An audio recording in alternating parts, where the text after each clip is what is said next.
The glass shattered before I realized it was my own hand that had dropped it.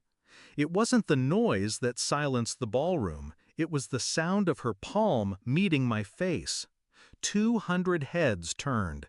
My mother stood there, pearls at her throat, lipstick unshaken, like the queen she believed she was. Her voice carried across the marble hall. "If you can't give your sister the penthouse, then you are no son of mine." I didn't say a word, not because I was shocked, but because I had been waiting for this moment. Backstory: the perfect family illusion. My mother raised us to believe loyalty was currency. She said family first, but what she meant was her first always. When my father died, I became the provider at 24. The company, the investments, the real estate, everything had my name on it because I earned it. For years I played along, paid for their houses, cleared their debts, even bought my sister that ridiculous diamond bracelet she couldn't live without.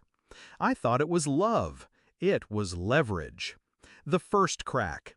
It began 6 months ago. My sister called, pretending it was a casual chat. But the conversation circled back, again and again, to my penthouse overlooking the bay. I'd worked 15-hour days to buy it. Every tile, every painting inside, it was mine.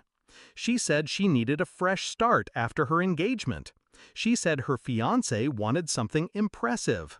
I told her no, politely. The next week, my mother stopped returning my calls. The week after, my accountant noticed unusual transfers from one of our joint family trusts. My signature, only it wasn't mine. The evidence. I didn't confront them immediately. I let the rope unspool. I started tracing calls, following meetings. A contact in a private bank whispered to me about a mortgage application filed in my name for renovations on the penthouse I supposedly no longer owned. Then came the email.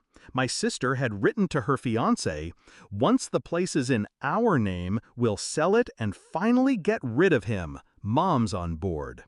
That was the night the anger burned cold. No shouting, no pleading, just a decision. They wouldn't see me break, they'd see me win. The plan. Step 1. Secure my assets. I moved ownership of the penthouse into an LLC controlled through a holding company registered offshore, legally invisible to them. Step 2. Bait the trap. I let them think the transfer was going through. Even sent my mother a forged draft of the deed.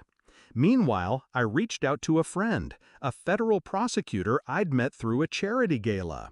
I showed him the forged signatures, the attempted mortgage fraud. He didn't smile. "This," he said, "is going to get ugly." I told him I wanted it to. The setup. The wedding was perfect for the finale. 200 guests, photographers, press, every social climber my mother adored packed into one ballroom. I arrived late on purpose, in the suit my mother had once said made me look like a man she could respect. She approached before I even sat down. No greeting, just the demand. "Give your sister the penthouse." I told her I already had. Her eyes lit up, hungry. She didn't notice the man in a dark suit standing near the back, watching us. The slap. When I added, "Too bad you'll never get it," her hand rose before her brain caught up. The crack echoed. Gasps followed. In her mind, she had just asserted dominance. In mine, she had just performed the opening act. I didn't touch my cheek, didn't raise my voice. I simply said, loud enough for every microphone in the room to catch, "You really should have been more careful forging my signature." The fall. Confusion flickered in her eyes, then panic as the man in the dark suit approached.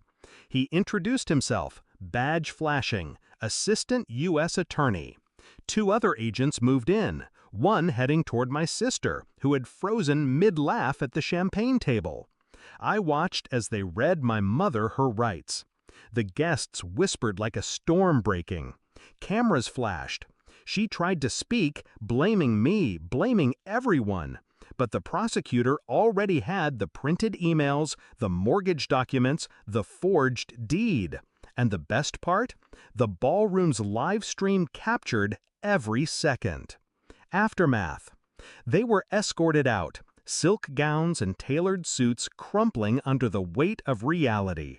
My sister's fiancé vanished into the crowd, leaving her alone under the chandelier. The penthouse remained mine. The trust accounts were frozen, pending investigation.